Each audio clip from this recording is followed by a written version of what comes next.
Kenapa lagu Dayak tuh nggak bisa kayak lagu Batak, nggak bisa kayak lagu Jawa, lagu Timur yang mudah orang-orang kita di sini itu nyanyikan, mudah diterima. Sikit-sikit kalau ada gawai itu nyanyi lagu koplo gitu kan. Kenapa lagu Dayak juga nggak bisa di luar gitu kan? Nah, maka salah satu caranya dengan banyak berkarya. Sungai Kapuas punya cerita bila kita minum airnya, biarpun pergi jauh kemana, sungguh susah nak ngelupakannya. Sekarang tanya Awang ya. Ini giliran nih ke Awang nih. Aku lagi. Jadi Oke. pertanyaan ini Wang. Mm-mm. Awang kan nih biasa berkaryanya di Jogja kemarin. Iya. Di Jogja Tino kemudian. juga. Iya, ya. Ini enggak. Kalau Tino kan di Jogja dia lagu tapi dilempar ke Kalimantan ya. Di Jogja memang yang lokal hanya kayak. ya, memang dia bawa ke teman-teman Kalimantan. Kemudian punya Awang biasanya ngeprank. Nah, Baru ini beberapa kali. iya. Maksudnya tuh gimana? Kesan Awang nih setelah sampai Sintang bisa enggak melakukan prank itu lagi atau agak beda gitu dari suasana di sana tuh gimana? Masih bisa enggak Awang lanjutkan konten yang sama gitu? Oke. Atau beda membanting setir? Jadi gini ya, awalnya prank ini awalnya bertolak belakang banget sih sama aku. Siapa aku maksudnya? Ya awalnya aku memang jujur agak kurang tertarik di dunia prank. Cuma kan circle di organisasi, bukan organisasi sih, circle di komunitasku Jogja Fitgram itu beberapa dari kreator kami yang awalnya dari Fitgram, video Instagram, banyak lari ke YouTube. Salah satunya, salah dua, salah tiga, salah empat pokoknya. Ada Bram Dermawan, ada Haikal Live Project, ada Putu Bahagiana, ada M Javas, ada Jundan MN, banyak banget lah, Jamil Hanafi, banyak banget. Dan akhirnya sekarang alhamdulillah mereka naik semua. Iya. Dengan konsisten tentunya, pasti yang apa yang dibicarain Dino tadi benar, konsisten tetap. Mereka akhirnya sekarang udah punya nama masing-masing, udah punya brand masing-masing. Cuma karena mungkin keegoan aku masih dulu sering di Fitgram terus, nggak terlalu mandang YouTube, nggak memanfaatkan peluang YouTube lah. Aku masih masih belum berani terjun ke dunia YouTube. Nah akhirnya pada suatu saat kan iseng nih, daripada aku ibaratnya dulu membenci prank, cobalah aku terjun ke dunia itu, cobalah aku ngerasain gimana sih ribetnya mereka bikin video kayak gitu. Ya mungkin banyak orang bilang memang video prank itu sampah, nggak menutup kemungkinan asli. Banyak yang bilang video prank itu sampah, orang kurang kerjaan, orang cari tenar. Tapi di suatu sisi aku bisa mandang tetap ada nilai positifnya sih, tetap ada nilai-nilai yang dari segi pandangan konten kreator itu nggak semua orang bisa bikin kayak gitu. Dan aku juga membuktikannya, aku coba dan aku ngerasa pun aku susah jujur di dunia. Awal aku bikin itu kan aku bikin konten ML tuh, prank ML itu grogi banget, ketemu cewek cantik ngobrolnya pun kaku. Nah tapi akhirnya aku coba lawan dan aku bikin video di Jogja, konten prank ML, lumayan lah, beberapa ribu yang nonton, lumayan. Terus aku ke Sintang. Nah aku ke Sintang nih agak susah sih. Sintang nih masih agak susah untuk kita sebagai content creator. Gini aja deh, ada salah satu tempat wisata, salah satu tempat rame di kota Sintang, Popel tuh, Taman Bungur di Sintang tuh. Ibaratnya kalau di Jogja kayak Malioboro lah, tapi versi mini kan. Nah di situ ibaratnya kita ngevlog aja megang kamera, itu kalau orang mandangnya tuh kayak orang gila. Abang ngapain sih gitu loh. Iya. Kamu ngapain Nggak jelas sih? gitu. Iya. Nggak jelas Ya, apa yang pokoknya Abang tuh buat. Pandangan masyarakat Sintang, mohon maaf nih, memang sesuai apa yang kulihat, apa yang aku rasain. Mereka respectnya terhadap konten kreator atau terhadap orang-orang yang mau berkarya di dunia digital video masih kurang. Beda dengan pandangan orang-orang yang di luar sana, yang kalau orang udah lihat megang kamera gini, oh ya udah tahu berarti abang tuh YouTuber, abang tuh bikin konten. Jadi ya seperti itu yang aku rasain. Ya, oke. Jadi gini, Wang.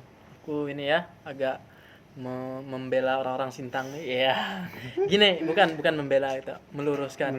Mereka tuh berpikir demikian karena apa? Karena orang Sintang tuh belum ada gitu yang bisa naik inilah paling ya teman-teman kita Tino ya udah lumayan lah dari ini dari followers Instagram, kemudian dari subscriber YouTube pun udah dari kita nih memang dialah yang memang terbanyak lah gitu. Kemudian kan belum ada gitu orang-orang Sintang lain yang bisa mengangkat orang Sintang nih di dunia digital gitu. Nah, makanya ada orang yang berpikir demikian. Jadi ngapain sih orang tuh buat kayak gitu. Kurang kerjaan gitu. Gabut orang tuh. Nah, gitulah pokoknya pemikirannya. Intinya mereka belum terbiasa melihat. Belum Berarti terbiasa. kita harus butuh pembuktian. Iya. Ibaratnya siapa yang benar-benar nunjukin bahwa itu konten kreator Sintang loh. Itu betul. YouTuber Sintang loh, dan kontennya seperti ini. Akhirnya nanti lama-kelamaan nggak kemungkinan masyarakat Sintang bakal pasti bisa menerima. Pasti itu pasti seiring berjalannya waktu aku bersama dia. dan yang lain-lain. Tapi ini khusus untuk prank lah kalau Iya. kan. Jadi memang salah satu brand yang mungkin tadi kan jarang lah Iya, orang lakukan. betul. Kalau misalnya kayak aku, ini pengalaman aku lah, kayak aku syuting video klip musik itu biasa aja sih orang Kanada. Karena juga sebelum aku udah banyak orang yang syuting untuk lagu-lagu. Ya. Untuk lagu-lagu itu udah biasa. Nggak tau lah, mungkin kan juga pernah ngerasa tuh syuting gimana lah orang nengoknya. Mungkin orang dah tau lah, oh nih buat cover lagu. Tapi kayak sejenis kayak prank atau vlog gitu. Kalau vlog aku juga masih belum berani aku buat kalau di sekitar Sintang nih, jujur. Mending aku buat sendiri-sendiri. Soalnya siapa manusia tuh? Itu. Dan ini bicara juga masalah kompetisi juga sih. Sama Tadi kan sih. masalah kan tadi ada orang mungkin yang tidak suka juga gitu kan dengan keadaan kita gitu kan. Karena aku juga ngerasa di seniman atau musisi Sintang juga ada juga yang mungkin tidak suka sama aku. Dulu aku pernah tergabung di salah satu grup musisi yang sangat juga dikenal di Sintang. Itu kumpulan musisi semua, dan akhirnya aku dikeluar karena di situ aku habis dibully-bulian, terutama kemarin pas aku dapat verifikasi dari Instagram. Itu aku dibully habis-habisan gara-gara itu, dibilang aku beli barang tuh mana bisa dibeli. Nah itu jadi maksudnya kalau di Jogja ya, kebetulan kita kan produksinya di Jogja nih. Kalau di Jogja itu masa untuk berkompetisi secara tidak sehat tuh udah lewat. Kalau di sini masih Iya, ngomongkan misalnya band ini ngomongkan band ini, betul. solo ini ngomongkan ini. Kalau di sana udah nggak ada lagi kayak gitu, udah lewat masanya. Kalau kita di sini, ini masih nih menjadi satu. Oke, ketemu mungkin ya dekat gitu kan. Tapi ujung-ujungnya ngomong di belakang. Bukan saling support gitu loh. Maksudnya udahlah, kamu cintailah, kamu di pop, aku di dayak. Nggak salah ngomongkan aku, biarlah aku nih nyanyiin lagu kampung lah. Udah nggak usah ikut campur lah. Kita punya brand masing-masing, karakter masing-masing. Gitu. Benar, aku menanggap apa yang dikatakan Tino ini benar sekali. Tapi aku masuk nih ya. Di Jogja udah lewat. Lewat. Di sini baru mulai. berdempet-dempet. Kerasa kan di sana saling mendukungnya tinggi. Bukan untuk punya aku lebih keren, enggak. Tapi di sini kita bukan berarti memandang rendah Sintang, enggak sama sekali. Sintang tetap is the best. Sintang nih kota kelahiranku. Cuma kita kayak pengen merubah pola pikir teman-teman yang khususnya kreator atau netizen masyarakat ini yang sering nontonin YouTube Dan orang-orang yang mau berkarya juga. Jadi enggak takut lagi untuk berkarya gitu loh. Sintang bisa lebih maju, Sintang bersemi. Yes. Sintang bersemi udah lewat. Sekarang Sintang apa? Sintang apa? Sintang bersemi udah lewat. Terus Sekarang Sintang mana gua tahu. ada. Bahkan kan dulu kita Sintang bersemi. Sekarang Sintang. Kayaknya aku belum pernah Sintang dengar juga deh. apaan? Soalnya Kalau terakhir ini aku ngarang dengar Komen ya, deh, komen. Kalau orang Sintang yang nonton nih komen Sintang. Sintang Lestari. Hampir. Ya itu. Iya Lestari, salam Lestari. Iya, ini. Lestari.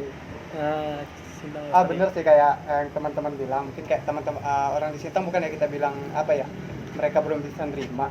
Karena jujur saya sendiri misalnya pengen buat konten komedi di tempat umum, kayaknya pasti bakalan jadi lirikan yang luar biasa ketika kita buat yang lucu-lucu. Orang tuh ngapain sih? Gila kali ya. Atau mungkin kita buat di depan rumah, mungkin auto disiram pakai air.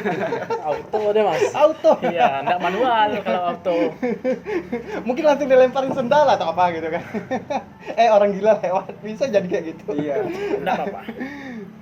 Makanya kayak takut buat Iya. karya sih gitu. Semoga kita yang berempat di sini tidak takut berkarya ya. Siap. Ya enggak. Bodo amat, enggak peduli. Enggak. Serah. Apa kata orang Apa serah. kata orang? Yang penting kami buat video ini bagus. Lucu. Iya lucu. Bisa ketawa. Kami ada plan mau buat film nih. Yang penting nggak merugikan lah, Iya sih. nggak merugikan orang lain, dan tetap kita pun pasti udah cukup umur tahu batasannya di mana. Topiknya sampai mana? Apalagi nih ya, Topiknya ini. Ah. Ini Topiknya Awang. Kenapa nama panggungnya, nama ininya? kenapa Apa bisa Awang ya? Som gitu ya? Kenapa bisa Awang Som? Nih. Panjang juga. Enggak perlu, simpel Kalau ya. simpelnya kan nama asli kan ya, Nama asli dulu. Heri Irawan. Heri Irawan. Dari mana bisa? Irawan. Awang. Tegas ya, Heri Irawan, HERI Irawan. Ah, SMP itu muncul kata Awang. Kalau Heri itu lebih ke nama keluarga yang manggil Mas Heri atau orang-orang keluarga lah. SMP itu tiba-tiba zaman SMP itu ada kayak nama-nama gaul, muncullah Awan. Itu kan Heri Irawan, ada Awan di belakangnya.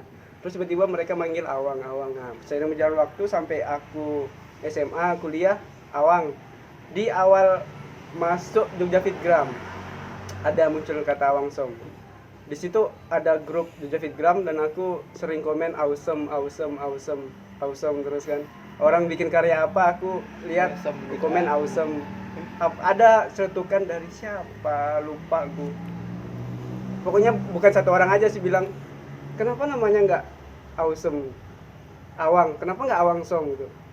Nah aku pikir bagus juga sih Awang Som ini. Kayak Sam ini kalau diartikan dalam bahasa, dari Sam ini bahasa Inggris SOME, diartikan ke Indonesia itu kan beberapa, dan bahkan ada kalimat bagus, awesome luar biasa, handsome ganteng, something sesuatu.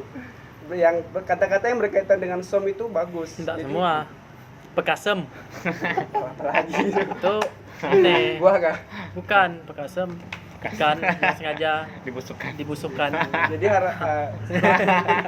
setelah aku pikir-pikir itu awal masuk Jogja, namaku dari Heri Irawang tuh udah ada kata Awangnya. Terus aku rubah ke Awang Som. Iya. Nah dari situ aku mulai nge-branding nama Awang Som dari konten-konten video-video pendek Instagram, dengan harapan ya Sam ini sesuatu yang ganteng, Yang lebih busuk. banyak. pokoknya Awang yang mempunyai sesuatu. Iya. Gitu. Sesuatu dari Awang tuh ada gitu. Yang baik lah. Ya, oke. Di depan dia ketemu kita ngomong A, nanti di belakang sama teman lain, sama perkumpulan ini ngomong B, C sampai Z. Kurang-kurangin lah hal-hal kayak gitu. Nggak ada manfaatnya juga. Maksudnya kamu menghasut orang lain untuk saling membenci itu nggak ada oke-nya lah, nggak ada baiknya.